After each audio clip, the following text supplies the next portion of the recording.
Hi, my name is Marcus, and this is a companion podcast for the CG Jung-helpdesk meetup group. I host live events on Zoom every 2 weeks about the concepts and ideas of the Swiss psychologist Carl Gustav Jung. Every event I give a presentation about the Jungian concept, so have fun with this event's topic. And today we're going to talk about a very good movie, a movie from 1999. So around the millennia, transition in the next millennia, which is The Runaway Bride. And as I already said, I like the movie. It's a great movie. And I used it already as an example to explain some things earlier about Jungian psychology, because you have it in some movies that you can really explain very well or showcase what Jung tried to say with a certain concept. It's easy in a story. Always everything is easy in a story. And I've done this before. I've done this for Barbie the movie, also for Titanic. I did it for Fight Club. Like a month ago, I did it for American Psycho, which was a very good event. And this time it's Runaway Bride, a romantic comedy and an interesting psychological development, and also view into how relationships work and how the psyche changes through other people. This is why I gave it the subtitle, Becoming Oneself Through Others. And when we talk about Jung, we talk about archetypes, and there are some things that are very archetypal, meaning those are experiences that happened so often in human history that they became ingrained in our psychology, and we really like to experience them in art and culture. And in this movie, it's clearly people falling in love and people marrying. So the whole movie is about doing this ultimate commitment to a single person, marrying them, and of course the falling in love part that happens before. And the movie is with Richard Gere as Ike and Julia Roberts as Maggie. And I try to summarize it in like 2-3 sentences. The New York writer Ike brings country girl Maggie to introspection about her own wishes and dreams. In this process, both fall for each other. Can Maggie overcome her old patterns to find true love? And the reason why I always use this example to showcase certain concepts of Jung, I wanted to bring here. And this has to do with the ex. And this is the preferences of Maggie in regards how she likes her breakfast eggs. And I have a quote.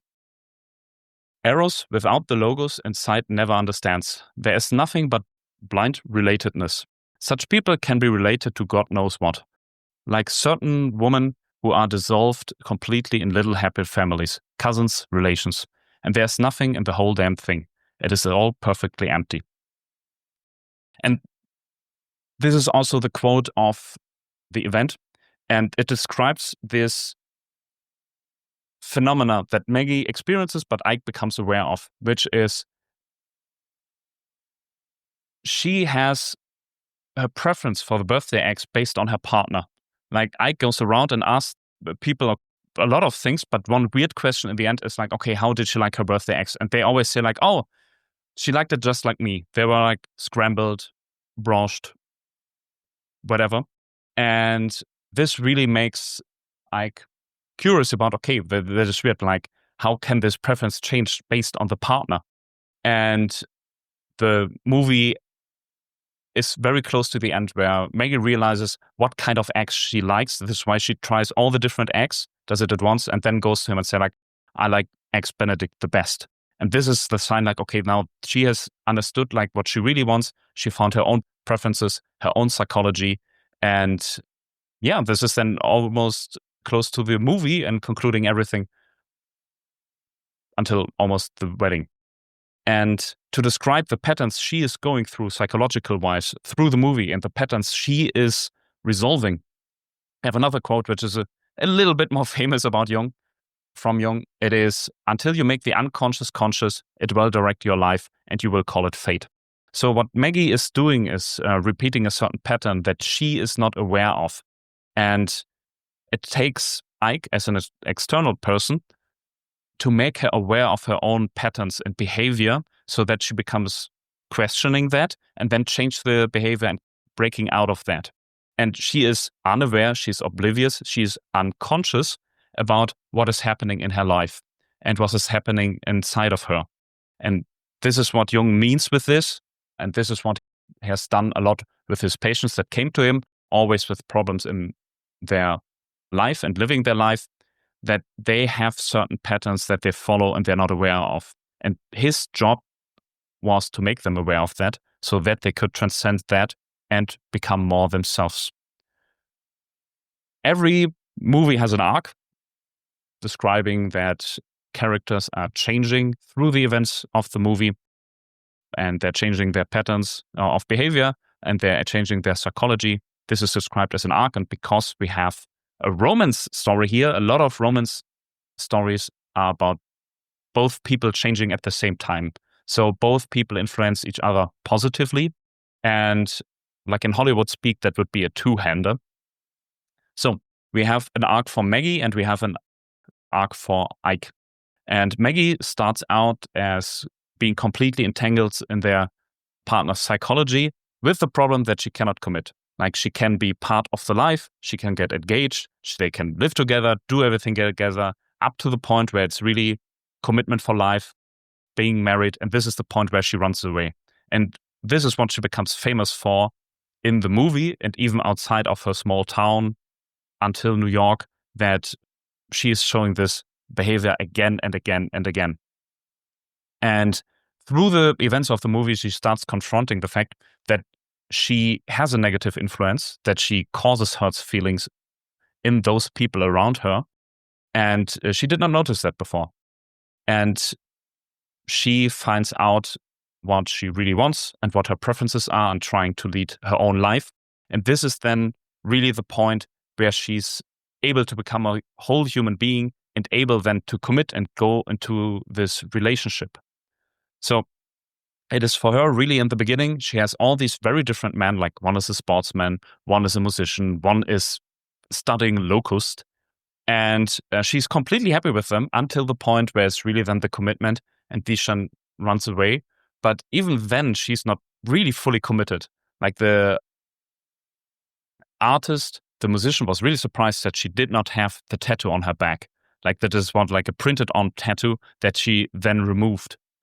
And from a Jungian perspective, there is something in the background of her mind. There's something in her unconscious that is telling her, like, okay, this is not right. And this then takes over. Like, something inside her tells her that she is not ready. Something makes her hesitate. And Jung very often calls this the self, which is like the future you, like also a kind of moral instance. So our conscious comes from there and it reminds of how things actually should be. It's like a judge inside of one, or like a moral compass that points out where we stray. And you find that pretty often in stories and like psychological stories, that people struggle with their conscious. More often than negative consequences, like doing bad things, like in Crime and Punishment. Raskolnikov struggles a lot that he killed someone, even though that he got away with it. Here it's running away from weddings, which is not as drastic as doing criminal acts. And her confrontation really is about that she goes in the past and she tries to talk with her ex-fiancés who tell her like how much they've been hurt. And she's like, oh yeah, it was not so bad. And they're like, oh yeah, it was bad. And that she's even kind of flirting with the husband of her best friend, who she has been in the relationship with. That was the guy playing baseball and being completely unaware about that. So like, people around her notice it, but she does not really notice in herself. And the interesting thing, the really interesting thing, if we look at through a Jungian lens, where to smile, like, she goes to one of her ex-boyfriends and fiancés who is a Catholic priest now, and she goes there and confesses.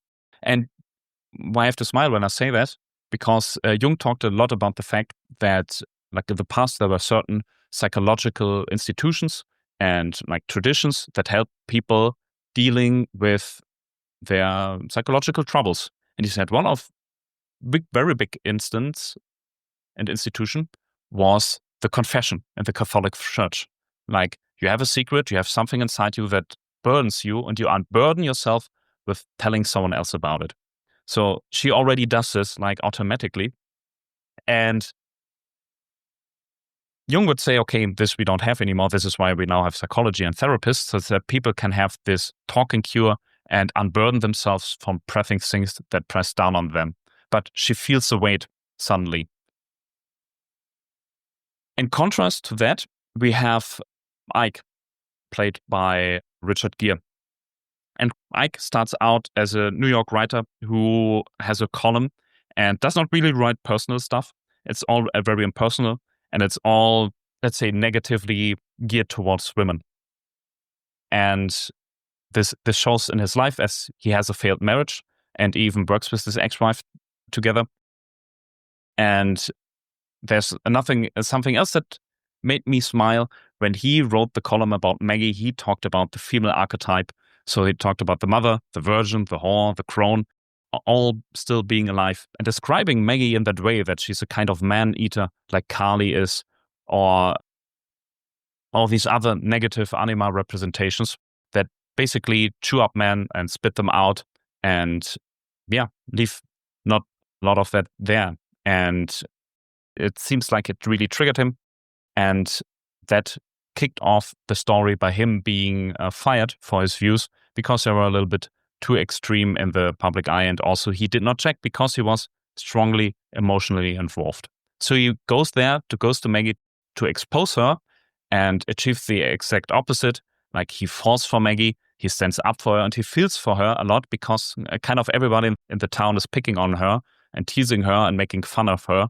And it affects her, even though that she does not show it.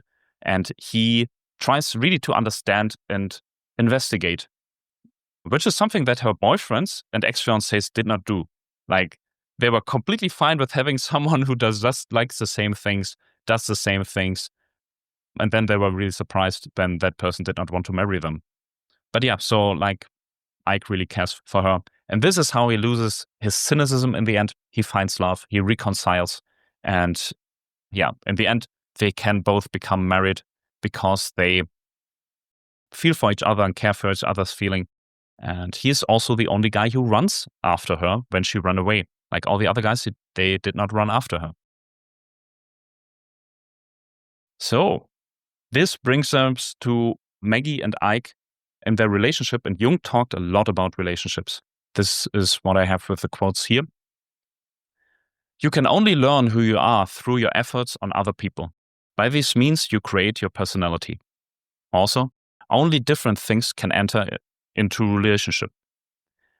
And you can be in a relationship with someone without taking on their personality. You can't. So what I do, I have a whole list and like catalog of different quotes categorized based on certain topics. And I have to smile when I find things that are really perfectly describing what we have in the story or the movie. And this is basically what Maggie is doing. Maggie is trying to perceive herself through other people, which is not what she did before. She tries to understand what Ike is going for, what Ike is investigating. This is also why she breaks into his hotel room and steals his thoughts by taking all these post-its to try to understand herself through the eyes of other people, which is already a pretty good way to do it, because other people are more aware of where one's own shortcomings are. And Jung talks about that a lot. Like, people have blind spots about themselves, about their personalities, about their worldview. What we have as an adaptation to the world and to relationships is consciousness, but it is not complete. It's not everything. There's always something missing. And this is why we kind of need other people to tell us where we are wrong. And there we have to be open and listen to and follow that. And for Jung, this is a big role in a therapy setting where this relationship can have been broken down with not a normal environment. Like, the task that Jung saw for himself was to bring people back into their normal life and also bring them into, let's say, harmony with themselves, so that they have access again to this voice of consciousness and that they can understand it and live a normal life. So Jung is also famous for the shadow, so the hidden parts that are hidden for us, but that confronts us and wear down on us. And he says it's way easier to see the shadow in other people than to see the shadow in us. So it has to be other people there. It has to be this kind of exchange of ideas and views to bring those things back into the fold, back into the personality that should be there anyways, but they're not for some reason. For some reason, Maggie is not aware of what she's doing. And this is why she needs other people. And this is only why it works with Ike, because Ike, he cares. He really tries to see and understand her. And he notices that she's just following along. But everyone else does not question it really.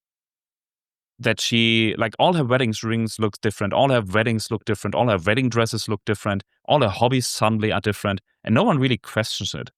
So they are all also in their own way unconscious.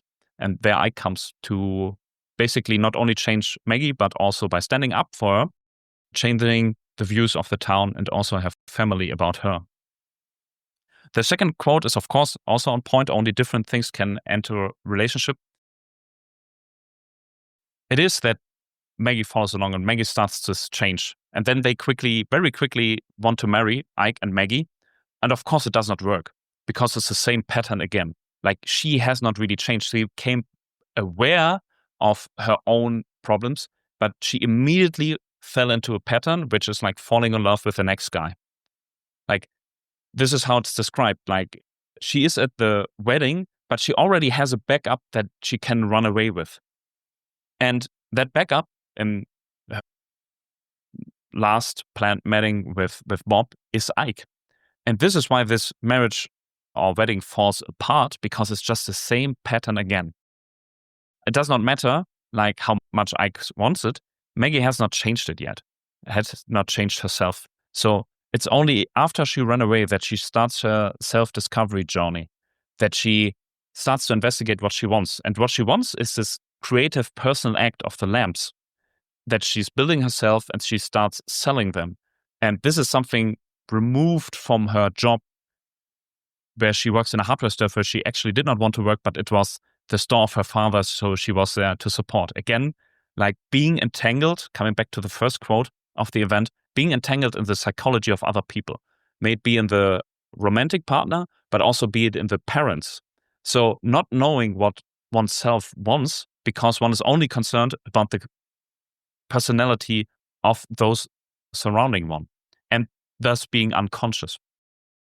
And it's only then when she's realized what she wants that she switches around. She is not a passive part, receiving preferences, marriages happening to her, weddings happening to her, relationships happening to her, but rather actively seeking out a person to have a relationship with them and proposing to them. So it's a switch around of roles that she, in the end, proposes to Ike. And this is the important part, because now she's a personality. Now she knows what she wants and has a feeling for herself. And she can formulate her own wishes and desires, which before she was likely not even aware of.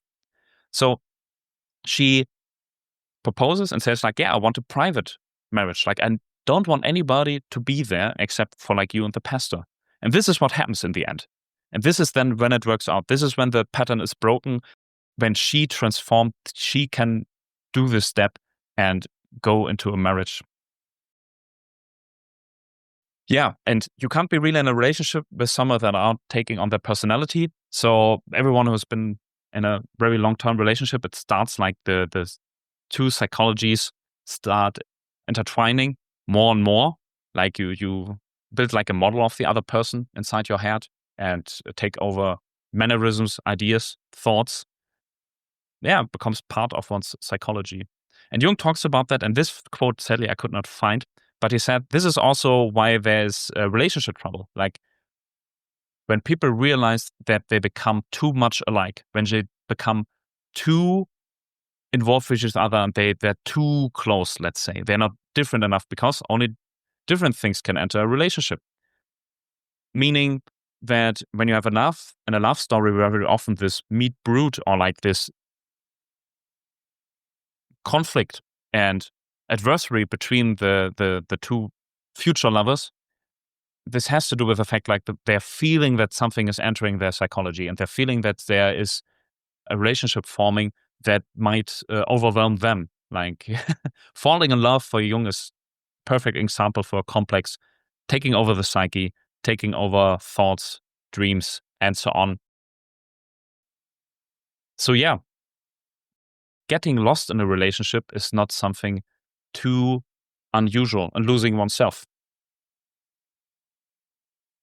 So the thing that Ike is doing is make her reflect on herself, reflect on her action, on her past. And he fulfills a function that Jung very often saw in the patients he had by things that they did automatically. And I have a quote for that. This always takes place when the way ahead is not free, when there is an obstacle from which you recoil, or when you need to get something out of the past in order to climb over the wall ahead. And he called this phenomena very often regression, which means people have something in their life that they need to do. So he says life wants to move forward, like your psychology is built to move forward. And it does a lot of things all by itself, like hitting puberty, you have no say in it, right? And growing up and also getting old, like all these things happen without one agreeing to them, but like this is what the body does, this is what the psyche does. So there's always tasks ahead. And the question is like whether our ego, our consciousness, we as persons are willing to do those steps. And what he sees then very often or saw in his patients was that they were hitting a certain roadblock in life. And there was an obstacle that they cannot overcome. And all this energy that would move forward suddenly flows back. It flows into the past and activates it. This is when people become really, really interested in their childhoods, but their past in general, because they want to figure something out. They want to understand, okay, something happened here, and I'm not completely sure what. He says that can be useful, but also like everything gets activated, so there could be also a lot of chaff in there. But this is then what Maggie is doing, right? She wants to marry. She wants to commit, otherwise she would not say that she wants to do it, but unlikely. But she cannot do it. She always hits this roadblock that she cannot pull through and say yes and then be in the committed long-term relationship. And it is an Ike that is a bad omen and a bad sign that this might happen again, because he's there to witness it. Like this is his mission. He wants to witness it. He wants to prove himself right and her wrong and get his job back. This is why he travels to her. And he goes through her past, and by that way, she needs to reflect on her own past and talk with her ex-fiancés. And this is when she realizes all the, let's say, hurt that she caused and also all the trouble, completely misunderstanding or realizing that she misunderstood the situations. And the funny thing is, like when she broke into the hotel room of Ike, she's hiding in the toilet because he came back, and he bangs on the door and says, "Open up." And that's pretty much on the nose. He wants her to open up. He wants her to realize what's happening around her and also to realize more about herself. And yeah, she does that by trying to steal his thoughts. And when we look into masculine and feminine, which is like the love story, relationships between men and women, Jung sees there two underlying forces at play, psychological forces that are not completely limited to men and women, but rather those are psychological forces that are in everyone. And one of them is logos and one of them is eros. And Jung describes it like that. Eros is an interweaving. Logos is differentiating knowledge, clarifying light. Eros is relatedness. Logos is discrimination and detachment. One can already see here like where Ike and Maggie would stand. Like Maggie is this interweaving part, relationship part, becoming intertwined with the psychology of other people and relating to them. Ike is pretty much isolated. Ike is not even very much liked in New York. But what he does is He's differentiating. He's bringing to light. He's, detaching also from things, but also detaching her. So what they both do, they help each other out. They have this incredibly cute idea from ancient Greek philosophy. I think it's from Plato. And it has to do with that when human beings were created, they had 4 arms, 4 legs, 4 heads. And basically you have these kind of round people that would turn wheels all day and would be very happy and would be very content. And the gods saw that and they really did not like it, because the gods do not like when they're happy human beings. So Zeus threw a lightning bolt and split them in half. So suddenly you have 2 human beings with 2 legs, 2 arms, and 1 head each. And what they needed to do, what their life story would be, is trying to find the other part to become a complete human being again. So what's happening there is that each is bringing something to the table, as we would say today, and what they're psychologically fit to do. So like Logos and Eros is both in each human being, but he says men are more on the Logos side and women are more on the Eros side. But both together, when they're in a relationship, they complement each other and they develop each other. They help the other person out with a thing that they're, which is on the weaker side. He would call it inferior side. So when you have 2 people, one is left-handed, one is right-handed, like if you put them together, you have someone who can work with both hands pretty well, to give an easy picture. And he would see this Logos and Eros represented in people themselves, in the anima or animus figure. This is also very famous terms of Jung. And you would have that in love stories. Like if you have a love story from the point of view of a man, then the woman he's wanting and he's looking for is the anima.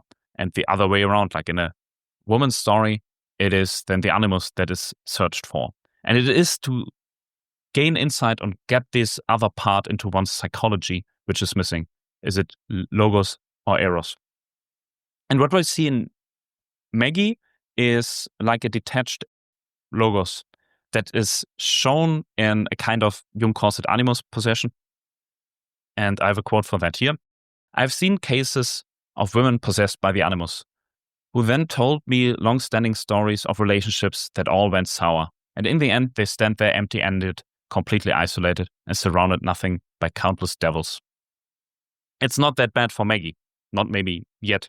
But this is also not something unusual for men. Like he would call it anima possession. Like if men would look out and just have countless relationships with women, that being a sign that there's something missing, they're looking for something. But that something is not really found in another person per se. And like it's not that this is a complete person that they're looking for, but rather there's a missing part in their psychology they're trying to find, this Logos part or this Eros part. And this is why it's a fruitless endeavor. This is why you cannot find like the perfect partner in that sense to fill out a psychological need. And this is why Maggie is then switching and switching and switching, because she is looking for something. She's not aware of what she's looking for, but at the moment where it comes to the commitment, she really realizes like, okay, this is not it. Like I have to get out. I have to basically do it again. But she repeats this pattern then again and again, jumping from man to man. What is interesting about her is she is pretty masculine in her interests and in her job. Like she does kickboxing, she repairs cars, she works in the shop of her father. And those are many things that she picked up from her father. So her father's psychology has a huge influence on her in a, let's say, overbearing way also. Jung would see this often with his patients. Like Jung started in psychoanalysis, like he was a friend with Freud over a long time. So the father or the mother complex, where the parent has let's say, a negative influence on the psychology of the child, is absolutely nothing unusual that he saw there. So she, this was also when they were riding in the car, that she told the story, like how she came back to help out her father. And this is what she's doing. Like, he's helping out her father run the store. She's helping out her father, who's getting drunk constantly. And she tolerates like all the negative things that he is saying. Like, he's making all these jokes about her. On the one side, he's very understanding and very kind and supportive and so on.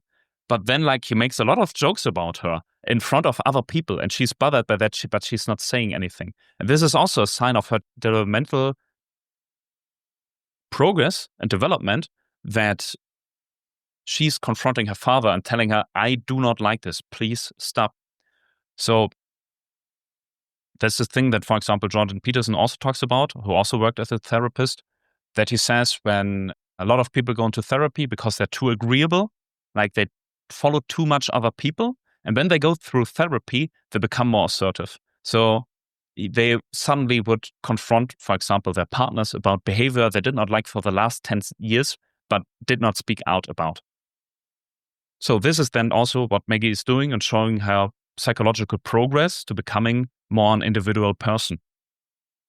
So Ike, and I find this kind of funny, is a representation of her animus, but also of logos. And what is logos? Logos is the airy quality, the spiritual quality, the thing up high, a little bit abstract, but also logos coming from Greek, meaning words, speech. So he is a writer living in a big city, far away, in a penthouse up in the sky. And he has white hair, which in a chemical sense is then the abstract logos phase of the chemical process. I always say normally before that nobody really plans to write a story or a movie with strong Jungian symbolism and concepts behind it. But things turn out this way because Jung really penetrated the psyche, the human psyche, down to a point where he hit a layer of psychology where all culture is coming from. So he describes this thing there. So when people say, like, I want to write a good story, or they're writing a good story, there this symbolism comes up. So yeah, like Ike is pretty much a representation of logos, a representation of the animus in a positive way. Of course, we have a lot of negative animus examples also. Those are then tyrants or brutal and cruel people. And for the negative anima, Ike talked about that when he talked about the crone and the witch and Kali and all these different things. This is like the negative view one can have of women, psychologically wise. And then again, it's interesting, Eros being associated with the earthly, the bodily, that Maggie is living in a farm, in a rural town, and she has like brown hair like the earth. She has brown eyes like the earth, and she has a very hands-on job. And so it's always funny to see this kind of symbolisms. Like this is just how human beings like to tell stories and how they like to see stories. So the journey that Maggie is on is called, for Jung, individuation. And I have some quotes here to illustrate what he means by that concept. I use the term individuation to denote the process by which a person becomes a psychological individual, that is, a separate, indivisible unity or whole. Another quote, we could therefore translate individuation as come to selfhood or self-realization.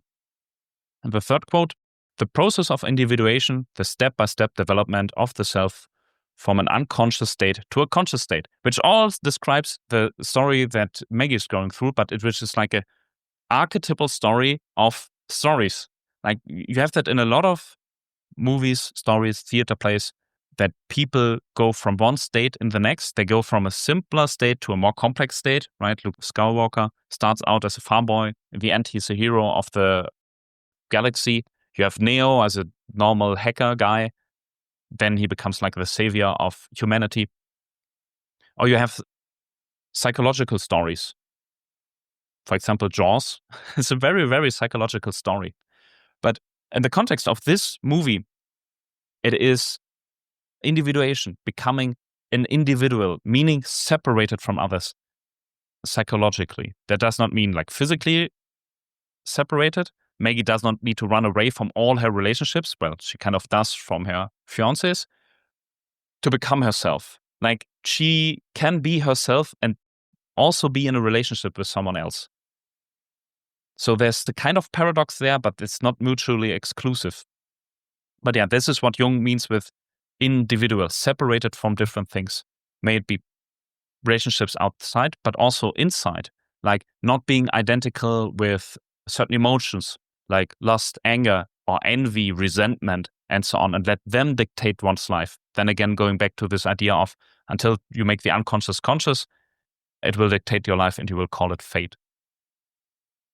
So yeah, moving from an unconscious to a conscious state to a more complete human being, to a more complete psychology, to do more and more sophisticated work. Like she's suddenly able to sell her lamps and following her passion. And also finally to get this marriage, which before she was not able to do because she was not at the stages, because she was not, let's say, sophisticated enough in her consciousness and in her personality. Same for Ike. Like Ike was downtrodden, negative, cynical about women and about the world. In the end, he finds a very nice woman and he really wants to marry her. And yeah, he says yes when he's proposed to.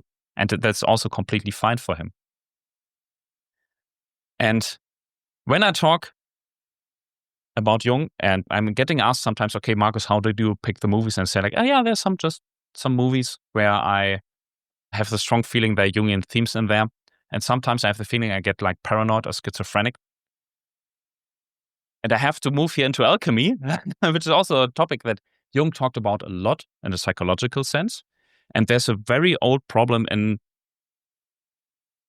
alchemical studies, which is 3+1, which is like when you have 3, it's very hard to get the first. So when you have 1, the second one comes automatically. The interplay between the 2 generates the third. But getting to the 4th, this is really the most difficult task of all. And in numerology, 4 is the number of wholeness. This is why like mandalas have 4 parts. And we speak of a quaternity. So this is when everything is in place, everything is in harmony. This is when we've reached the number 4. And this is when, yeah, everything is properly integrated.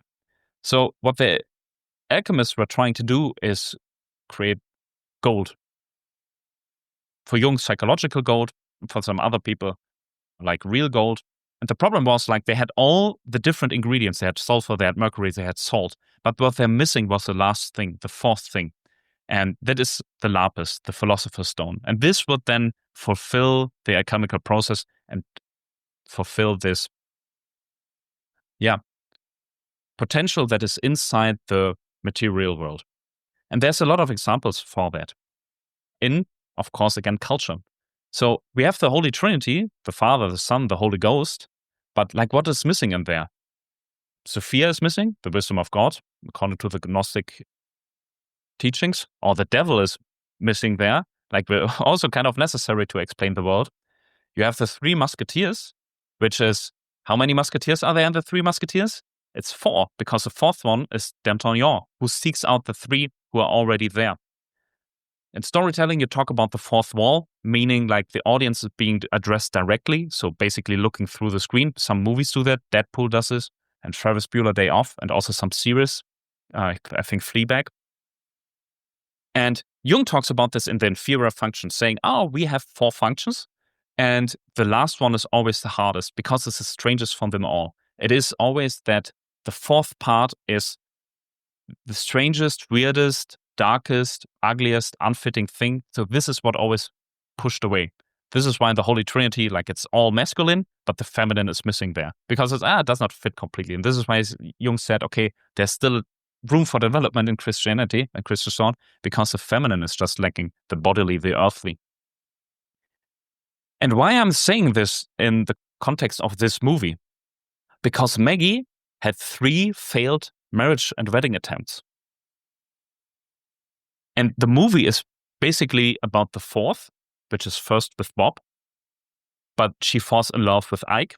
Ike tries to also marry her in the same way, and this does not work. So it has to be the fourth. And the fourth attempt then works.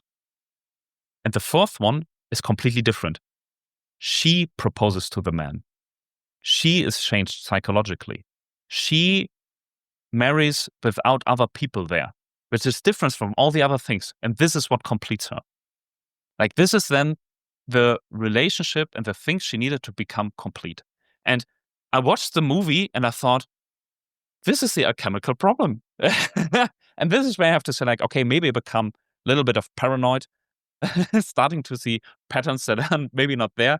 But then I'm going like, okay, yeah, maybe it's just what drawn people to that. Like, it's not completely random that she had 3 wedding attempts. It's then the fourth one, which is then completely different. And that is then what works. And this is the thing that would have been expected in the beginning. So that's pretty cool. And this is why I wanted to teach you alchemy at the end of a long working day.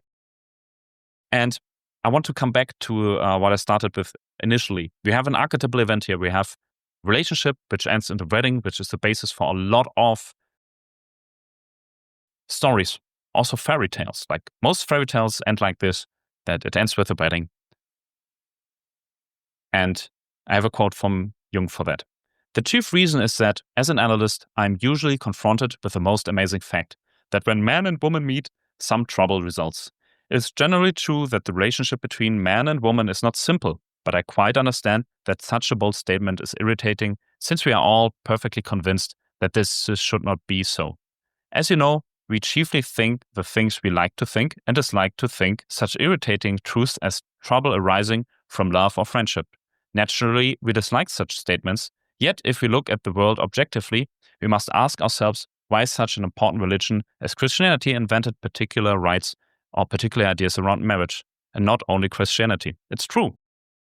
When we look into human cultures, like the concept of marriage, we have it in all cultures, to long-term monogamous relationships between man and a woman, and giving their vows in front of other people as a commitment, public commitment, is so ingrained in our psychology and so archetypal that we seek out for it, but also we are like hyper interested in that.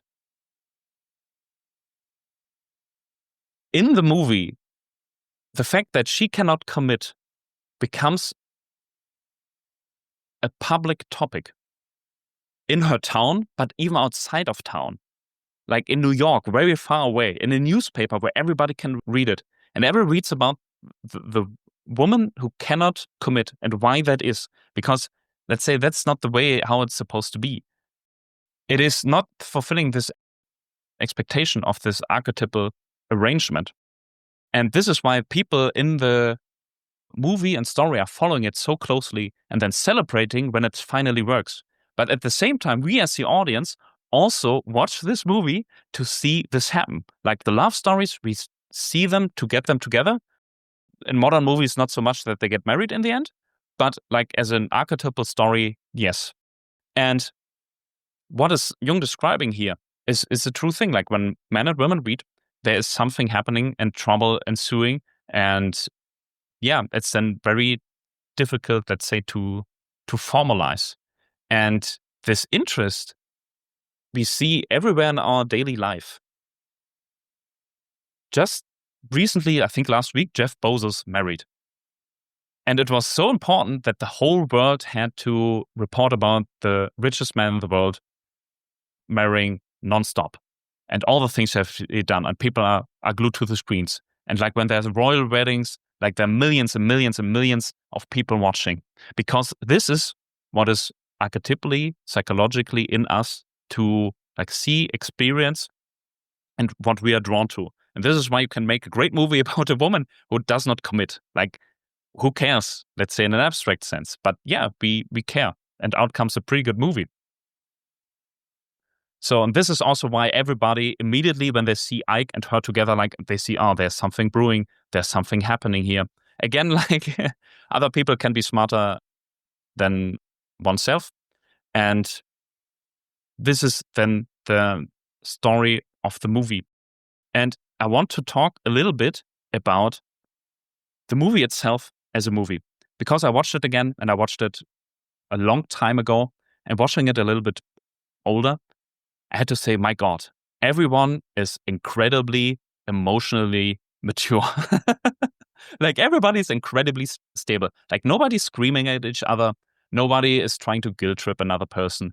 And everybody is very understanding. Like even their ex-fiancés, of course, they're a little bit hurt, but they also have new relationships, and that's fine. Like you see in the end, like all these different people coming together, kind of also unified by this archetypal act that Maggie and Ike are doing.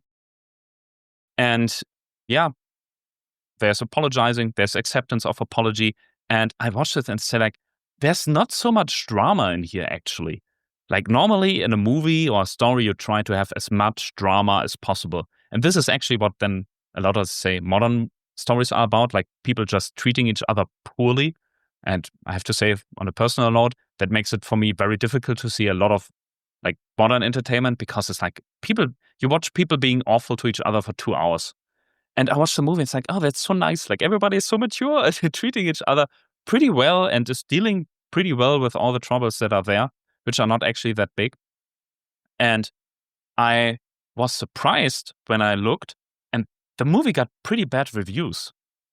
And I did not expect that, because I liked the movie a lot. I liked it already many years ago a lot. And people say it's boring.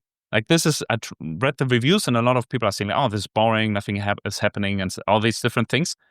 And I think about, yeah, maybe that's true. Maybe this is why it's badly rated, because it's a pretty mature movie about like adults finding a love and marrying and being kind of nice to each other.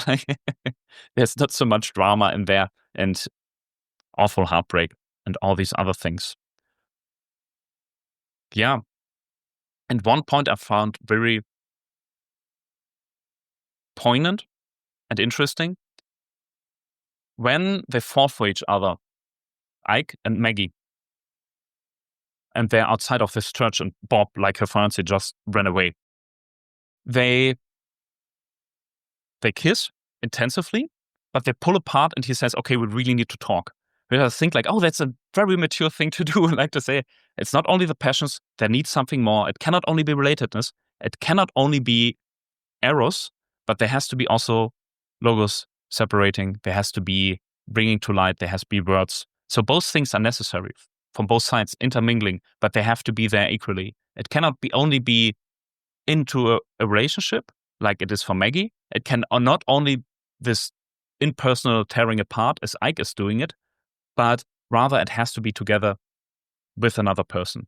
And Jung says this is an integral part of individuation, to develop oneself. One cannot sit alone at home and individuate and become oneself. He says, no, this happens through other people. And this is something that not a lot of people know. And this is also what Jung does not talk about so much. But he says, yeah, like integrating our psyche is something that happens with and through other people.